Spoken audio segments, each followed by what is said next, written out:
জয় কৃষ্ণকালী মায়ের জয়। আজকের এই ভিডিওতে তোমরা জানতে চলেছ বর্ধমান নীলপুর বটতলার কৃষ্ণকালী মায়ের ঠিকানা বা অ্যাড্রেস।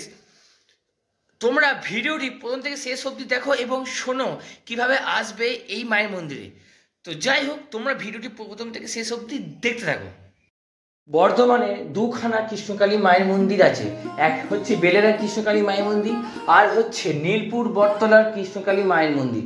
ওই কৃষ্ণকালী মায়ের মন্দির এবং এই কৃষ্ণকালী মায়ের মন্দিরের অ্যাড্রেস বা ঠিকানা কিন্তু সম্পূর্ণ আলাদা, কিন্তু দুটোই কৃষ্ণকালী মায়ের মন্দিরে। ওই কৃষ্ণকালী হচ্ছে বেলেরা, যেটা নাজরা পেরিয়ে যেতে হয়, এবং এই কৃষ্ণকালী মায়ের মন্দিরটি হচ্ছে বর্ধমান নীলপুর বটতলাতে। একদমই তাই, নীলপুর বটতলাতেই হচ্ছে এই কৃষ্ণকালী মায়ের মন্দির। এবার তোমরা অনেকে হয়তো ভাবছো যে এই নীলপুর বটতলার কৃষ্ণকালী মায়ের মন্দিরে কি আছে, কেন আসে মানুষ। তো দেখো, এই কৃষ্ণকালী মায়ের মন্দিরে মায়ের রূপ যেমন সুন্দর, এখানে ব্রাহ্মণ দ্বারা পুজো করা হয়, প্রপারভাবে এখানে পুজো হয়, ভর হয়, এবং কোনো সমস্যা নিয়ে আসলে মায়ের কাছে প্রার্থনা করলে সেই প্রার্থনারও নাকি ফল পাওয়া যায়, যদি অন্তরে বিশ্বাস আর শুদ্ধ ভক্তি থাকে তবেই। এবং আমার চ্যানেলে এই কৃষ্ণকালী মায়ের আরও ভিডিও আছে, আমার চ্যানেলে আপলোড করা আছে, তোমরা গিয়ে দেখতে পারো। ভরের ভিডিও আছে, এমনকি মন্দিরের কীভাবে পুজো হচ্ছে, সন্ধ্যা আরতি কিন্তু ভিডিও আছে। তাই বন্ধুরা, তো তোমাদেরকে আমি বলবো এই কৃষ্ণকালী মায়ের মন্দিরে একবার হলেও আসো। এই বর্ধমান নীলপুরের কৃষ্ণকালী মায়ের মন্দিরে তোমরা একবার হলেও কিন্তু এসে ভিজিট করে যেও। আর তোমরা কমেন্ট বক্সে কমেন্ট করো, জয় কৃষ্ণ কালী মায়ের জয়। তো দেখো, এই ভিডিওতে তোমরা দেখতে পাচ্ছ যে কীভাবে ভর হচ্ছে, কারণ এই ভরের ভিডিও দেওয়া আছে, তো সেটা ছবির আকারে তোমাদেরকে দেখাচ্ছি এবং তোমাদের সব কিছু বলছি। এখানে ভর হয়, সব কিছুই হয়। এবং তোমরা হয়তো ভাবছো না যে কীভাবে এই মায়ের মন্দিরে আসবো।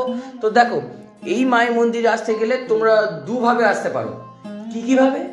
প্রথম হচ্ছে, তোমরা যারা বাইপাস ধরে আসছো বা বাসে করে আসছো, তো অবশ্যই তোমরা যারা বাসে করে আসছো, বর্ধমান আলিশা বাস স্ট্যান্ডে নামবে, ওখান থেকে বলবে নীলপুর বটতলা যাব, টোটো পেয়ে যাবে, টোটো অ্যাভেলেবেল আছে। আর যারা তোমরা বাইপাস ধরে আসছো, 4 চাকা বা হয়তো বাইকে করে আসছো, তোমরা সোজা নীলপুরে চৌমাথা মোড় আসবে, দিয়ে ওইখানে কাউকে জিজ্ঞেস করবে নীলপুর বটতলাটা কোন দিকে, ওরা তোমাদেরকে আঙুল দিয়ে দেখিয়ে দেবে।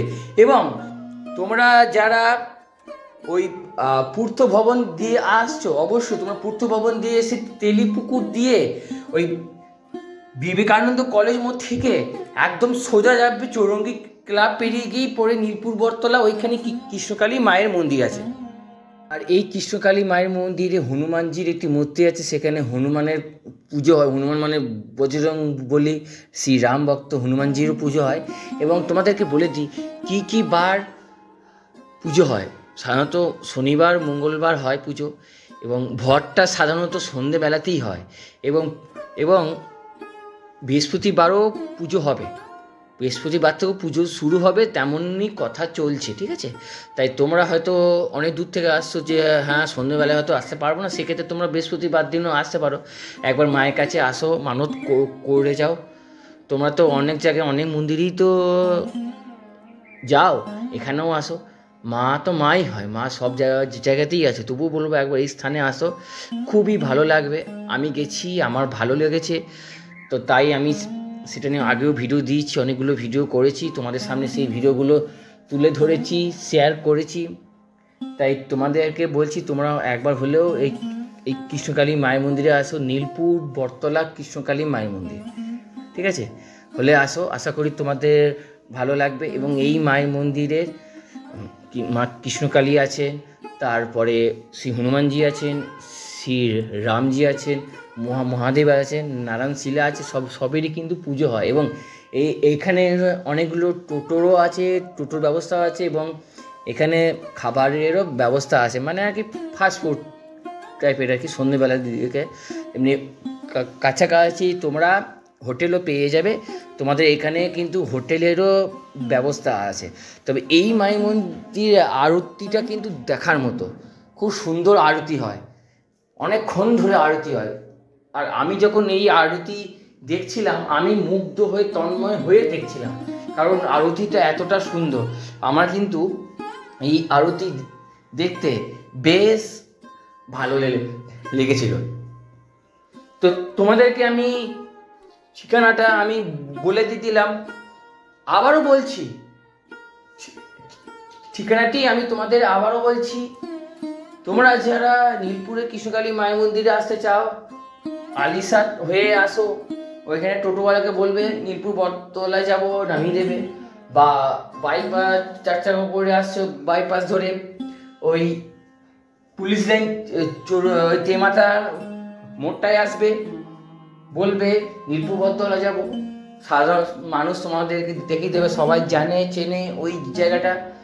আর তোমরা যারা পূর্ত ভবন দিয়ে আসছো, মানে তেলিপুকুর দিয়ে আসছো, বাইপাস ধরে তোমরা সোজা এসে বিবেকানন্দ কলেজ মোড়ে পাশ দিয়ে সোজা যাবে, চৌরঙ্গি ক্লাব পেরিয়ে বাঁ দিকেই পড়ে ওই কৃষ্ণকালী মায়ের মন্দির। নতুন পুরনো সকল দর্শকবৃন্দদের বলছি, মানে তোমরা যারা আমার ভিডিও দেখো, তোমাদের কাছে আমার একান্ত একটাই অনুরোধ, তোমরা যারা ভিডিওটি দেখছো একটা লাইক আর কমেন্ট অবশ্যই করে দিও আমাকে। এবং আমি শুধু কৃষ্ণকালী মায়ের নয়, বিভিন্ন রকমের মায়ের মন্দিরের ভিডিও দিই, মহাদেবেরও ভিডিও আছে, বিভিন্ন সুন্দর সুন্দর জায়গা আমি ঘুরি। আমার চ্যানেলটিকে সাবস্ক্রাইব করে দিয়ে বেল আইকন প্রেস করে দিয়ে অল করে দাও, তাহলে যখনই এরকম সুন্দর সুন্দর ভিডিও দেবো সবার আগে কিন্তু তোমরাই দেখতে পারবে। একটা ভিডিও তৈরি করতে অনেকটা সময় লাগে, অনেকটা কষ্ট লাগে, খাটনি হয়, মানে মেহনত লাগে, সেই স্থানে যেতে হয়, কষ্ট করে শ্যুট করে আনতে হয়, অনেকটা খাটনি লাগে। শুধু কাদের জন্য না, তোমাদের জন্য, তোমাদেরকে এন্টারটেন করার জন্য, তোমাদেরকে কিছু তথ্য তুলে ধরার জন্য, বা তোমাদের যদি কিছু হেল্প হয় শুধুমাত্র তোমাদের জন্য। শুধু তার বদলে কী চাই না, একটু ভালোবাসা। এবং সেই ভালোবাসাটা কীভাবে তোমরা প্রকাশ করবে, আমাকে একটা লাইক আর একটা কমেন্ট, এইটুকুই চাওয়া তোমাদের কাছ থেকে। আশা করি সেই ভালোবাসা তোমরা দেবে আমাকে, আমি সেই বিশ্বাস করতে চাই আমি। তো বন্ধুরা, এই ছিল মোটামুটি আজকের ভিডিও।